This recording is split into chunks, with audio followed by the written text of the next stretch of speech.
بسم اللہ الرحمن الرحیم صلی اللہ علیہ وآلہ وسلم۔ ذبح کرنے کا بیان۔ ذبح کرنے کا طریقہ یہ ہے کہ جانور کا منہ قبلہ کی طرف کر کے تیز چھری ہاتھ میں لے کر بسم اللہ اللہ اکبر کہہ کے اس کے گلے کو کاٹے یہاں تک کہ 4 رگیں کٹ جائیں۔ ایک نرخڑ جس سے سانس لیتا ہے، دوسری وہ رگ جس سے دانہ پانی جاتا ہے، اور 2 رگیں جو نرخڑ کے دائیں بائیں ہوتی ہے۔ اگر ان چاروں میں سے 3 ہی رگیں کٹیں تب بھی ذبح درست ہے، اس کا کھانا حلال، اور اگر 2 ہی رگیں کٹیں تو وہ جانور مردار ہو گئے، اس کا کھانا درست نہیں ہے۔ اب دیکھو اس میں نا ذبح کرنے کا طریقہ بتایا جا رہا ہے کہ جانور کو کس طرح ذبح کرنا ہے۔ جانور کو جب بھی آپ ذبح کریں گے نا تو اس کا طریقہ کار یہ ہے کہ سب سے پہلے چھری جو ہے نا وہ تیز ہونی چاہیے، تیز دار چھری ہو، کیونکہ جب چھری تیز نہیں ہوگی نا اس سے جانور کو اور تکلیف ہوتی ہے ذبح کرنے میں، کیونکہ اس سے نا جب آپ زور زور سے کاٹو گے وہ کھٹیں گی تو نہیں، مگر جو سانس والی رگیں نا وہ دب جائیں گی، ایک بات۔ دوسری بات یہ ہے کہ جانور کے طریقہ کار یہ ہے کہ تیز چھری ہو، منہ اس کا قبلے کی طرف کرنا ہے، خانہ کعبہ کی طرف اس کا منہ کرنا ہے۔ اور یاد رکھنا کہ جب بھی جانور ذبح کرو، چاہے وہ مرغی ہو، چاہے وہ بڑے سے بڑا جانور ہو، چھوٹے سے چھوٹا جانور ہو، یا کوئی پرندہ کیوں نہ ہو، جب تک اس کی 4 رگیں نہیں کٹیں گی تب تک وہ جانور حلال ہی نہیں ہے۔ ایک ہوتا ہے ایک وہ رگ جس کو نرخڑ کہتے ہیں، جس سے سانس لیے، نرخڑ بلا کیوں کہتے ہیں؟ جب اس کو ذبح کرو یہ کھڑ کی آواز آتی نا، یہ نرخڑ جس سے سانس لیتا ہے۔ دوسری وہ رگ جس سے دانہ پانی جاتا ہے، 2 رگیں ہوگی، اور یہ ایک سانس والی اور ایک کھانے پینے والی، اور ایک اس کے ساتھ یہ رگ لگی ہوتی ہے، اس کے ساتھ دوسری رگ لگی ہوتی ہے۔ مگر 4 میں سے اگر 3 بھی کٹ جائے تو بھی جائز ہے، اگر 3 سے کم ہو تو پھر وہ جانور حرام ہو جاتا ہے۔ اکثر و بیشتر آپ جاتے ہو نا، یہ کسائیوں کی دکان پر چلے جاؤ، یہ مرغیوں والی دکان پر چلے جاؤ، نہ ان کو ذبح کرنے کا طریقہ پتہ ہوتا ہے اور نہ ہی ان کو پتہ ہوتا ہے کہ کتنی رگیں کاٹنی ہے۔ سب کو حرام کھلا رہے ہیں، سب کھا رہے ہیں۔ ابھی کچھ دنوں کی بات ہے، میں گیا ہوں وہاں پہ نا، یہ گوشت والی دکان تھی، وہاں پہ کھڑا تھا، اس نے مرغی کو ذبح کیا، بس سرسری سے یہاں سے مرغی کو ذبح کیا، سرسری ذبح کیا۔ میرے خیال سے 4 رگوں میں سے 1 رگ اس کی کٹ گئی ہے، وہ کون سی؟ جو سانس والی تھی، بس باقی 3 رگیں میرے خیال سے ایسے کی ایسی تھی۔ اب دیکھو اس نے اپنے طریقے سے کیا کیا، ذبح کر دیا، مگر ذبح کرنے کے بعد دوسرا تو حرام کھا گیا نا۔ ان کو بتانا چاہیے، ان کا ذبیحہ نہیں کھانا چاہیے ایسے لوگوں کو، بلکہ میں تو کہتا ہوں آج کے دور میں ایسا ہونا چاہیے کہ جب بھی کوئی باہر سے گوشت لاؤ نا، یہ کیا کہتے ہیں چھوٹا مرغی والا گوشت لاؤ، تو مرغی خود ہی گھر میں ذبح کر لیا کرے، بہتر یہ ہے۔ اب آپ کو کہ اگر بھینس کا گوشت چاہیے تو پھر بھینس تو بندہ خود نہیں لا سکتا، اب یہ بھی بڑا ایک تعجب والا سوال ہے۔ تو پھر ایسے نیک آدمی کو ڈھونڈا کریں، ایسے آدمی کو ڈھونڈا کریں کہ جس کو پتہ ہو کہ واقعتاً کتنی رگیں کٹنی چاہیے، کیسے ہونا، طریقہ کیا ہے، کیا طریقہ کار نہیں ہے، ایسا ہونا چاہیے۔ اگر ایسے لوگ جیسے معاشرے میں ہے تو پھر یہ سب کو حرام کھلاتے ہیں۔ جب حرام کھائیں گے تو حرام کا اثر یہ ہوتا ہے کہ عبادت قبول نہیں ہوتی، نماز قبول نہیں ہوتی، دعا قبول نہیں ہوتی۔ اس کا اثر انسان کی عبادات پر پڑتا ہے، اس کا اثر انسان کی ایمان پر پڑتا ہے۔ جب بندہ حرام کھانا شروع کر دیتا ہے تو ایمان کمزور ہو جاتا ہے، اور جب ایمان کمزور ہو جاتا ہے تو پھر دین سے بندہ دوریاں پڑ جاتی ہیں۔ تو لہٰذا 4 رگیں ہیں، 4 میں سے 3 کا کاٹنا ضروری ہے، ویسے 4 کٹی جائیں، 3 کا کاٹنا ضروری ہے۔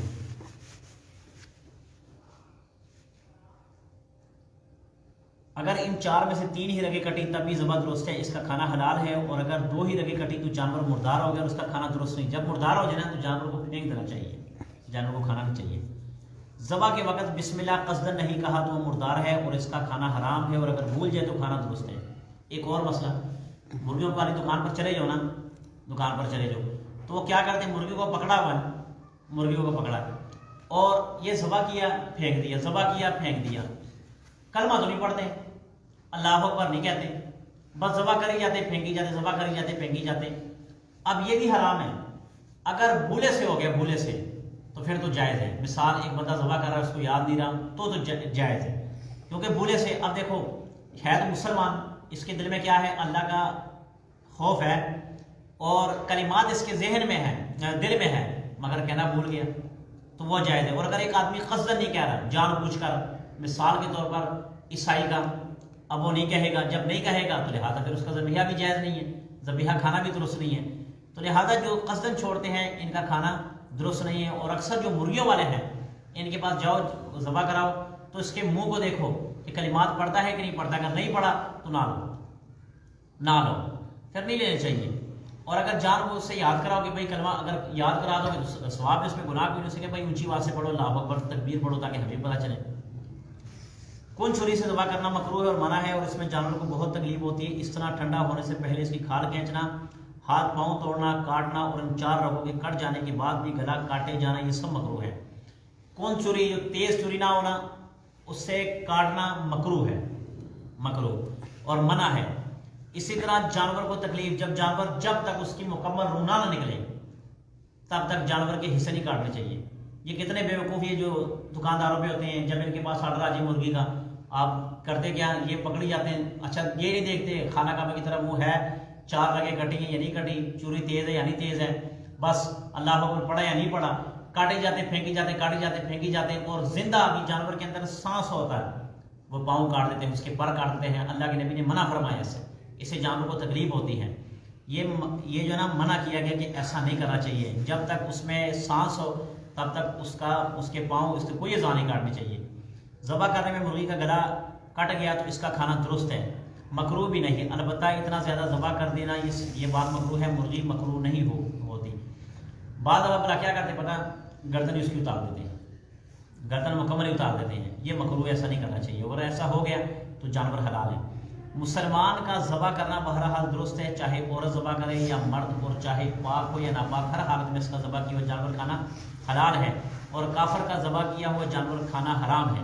اب دیکھو کتاب میں لکھا ہوا ہے مسلمان کا ذبح کرنا بہرحال درست ہے، چاہے عورت ذبح کرے چاہے مرد ذبح کرے، ٹھیک ہے، دونوں میں جو بھی کرے، چاہے پاک ہو یا ناپاک ہو، پاک جناب یعنی غسل کی حالت میں ہے یا جنابت کی حالت میں یا پاکی کی حالت میں، جیسا بھی ہو سب پاک ہے۔